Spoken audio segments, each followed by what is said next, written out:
আমি অন্তর দিয়ে জেনেছি মালাবতী, আমি অন্তর দিয়ে জেনেছি তুমিও আমায় চিনতে পারলে না মালাবতী। আমি যে হতভাগা সুরত মালাবতী, আমি যে হতভাগা সুরত, আমি যে হতভাগা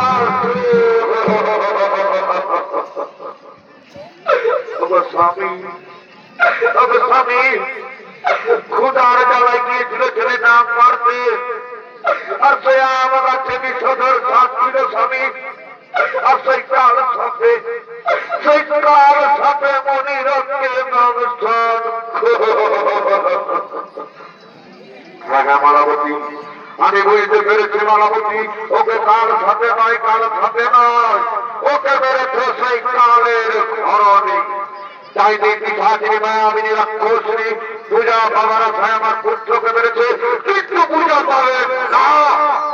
যে হস্তে বুঝেছে আমি দেখছিল মানে সে হস্তে না বুঝিব সব পূজার নারী। তার তক্ষণে দৈববাণী করে বাবা ভোলানাথ বলছে, সুরত আমি দেবাদি দেব মহাদেব, তুমি অগ্নিবার দেবী দুর্গার পূজা করো বৎস। তুমি তোমার হারানো ধন সম্পদ রত্ন এমনকি পুত্র সহ সকল কিছু ফিরে পাবে।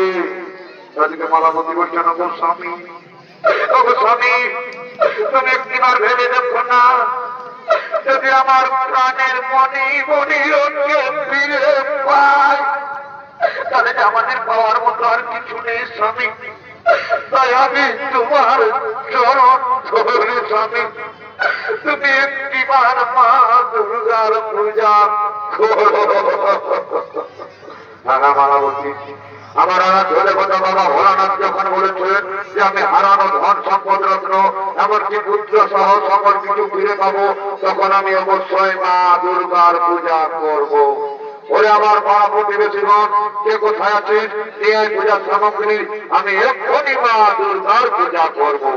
তার শরীর দর্শন মন্ডলী এতক্ষণে অন্তর্জামিনী মা তদর্শ পূজা দুর্গা জানিল, কারণ পূজা পাওয়ার আছে ছুটতে ছুটতে সুরত রাজার কাছে করছে না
আমি অনাহারে অনেকটাই সহস্র বৎসর করেছিলাম পদেবের কঠোর আরাধনা।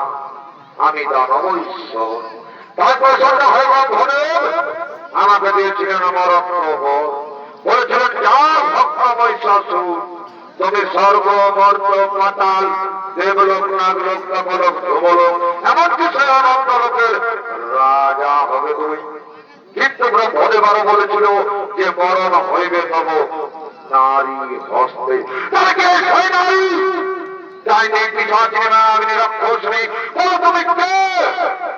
পরিচয় দাও।